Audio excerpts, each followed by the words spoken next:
தாங்கள் தொடரலாம். ஐயா, மூன்றாவதாக பாரதியாரை முடித்து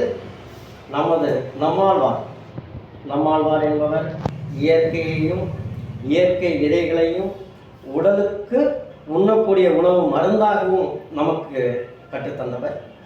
அவரை பின்பற்றி நமது இயற்கையை அழிக்காமல் நமது மக்களுக்கு தேவையான விஷயங்களை நாம் அறிமுகப்படுத்தி அவர்களை நல்வாழ்வியலுக்கும் நோயற்ற வாழ்வுக்கும் அழைத்து செல்வது. இது அவரை சார்ந்து நாங்கள் செய்து கொண்டிருக்கிறோம். நான்காவதாக அப்துல் கலாம். இவர் இந்த பூமியில் நான் வாழ்ந்த காலத்தில் ஒரு சாதாரண குக்கிராமத்தில் இருந்து உலகத்தில் அறியாத மனிதனையும் தமிழகத்தையும் இந்தியனையும் அறிய செய்தவர். அவர் விஞ்ஞானத்தையும் தாண்டி விண்வெளியையும் அடைந்து மிகச்சிறந்தாக தமிழகத்திற்கு ஒரு பெரு வாழ்வை நிரூபித்தவர். இந்த நால்வரின் அடிப்படையை கொண்டு அமைந்தது மட்டுமே நாம் நமக்காக நல்வழி இயக்கம். அரசியல் தலைவர்களை போன்று அல்ல, இவர்களை தாண்டி வளரக்கூடாது என்பதல்ல, இவர்கள் நால்வரையும் முன்னிலைப்படுத்தி இவர்களை விட சிறந்த ஒரு தமிழ் கலாச்சாரத்தை கொண்டு செல்ல வேண்டும் என்பதே நமது கடமை. அதை இந்த இளைஞர்களும் நாளைய மாணவர்களும் வழி வழியாக பயன்படுத்தி வெற்றி பெற வேண்டும் என்பதே எங்களது நோக்கம். அதன் செயல்பாடுகள் இது தலைமையாக கொண்டு பலவிதமான பரிமாணங்களை வளர்ந்து கொண்டிருக்கிறது. அதையும் உங்களுக்கு நான் விளக்குகிறேன்.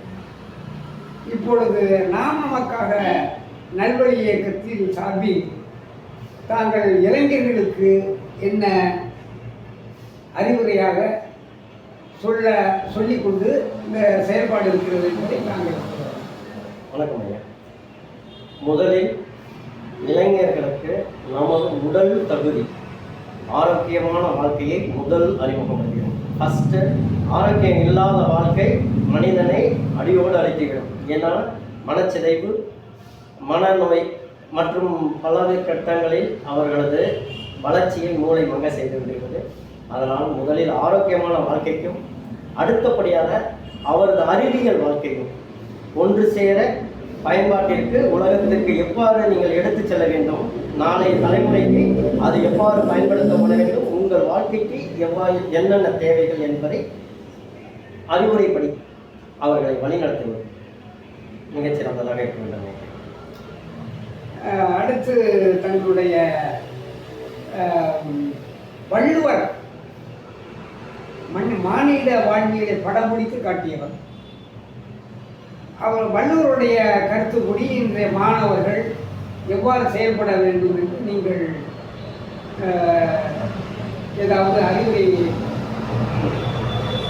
வள்ளுவன் சொல்லாத விஷயத்தை இவ்வுலகில் எவரும் சொல்லுவதற்கு இல்லை, யாராலும் சொல்லவும் முடியாது. வள்ளுவன் படி வாழ்ந்தால் வாய்மையும் அவரிடத்தில் நிலைத்து நிற்கும், மாண்புகளும் அவரிடத்தில் சென்றடையும் என்பதே எனது நோக்கம். அதாவது மாணவர்கள் கற்பனைக்கு கற்க கசட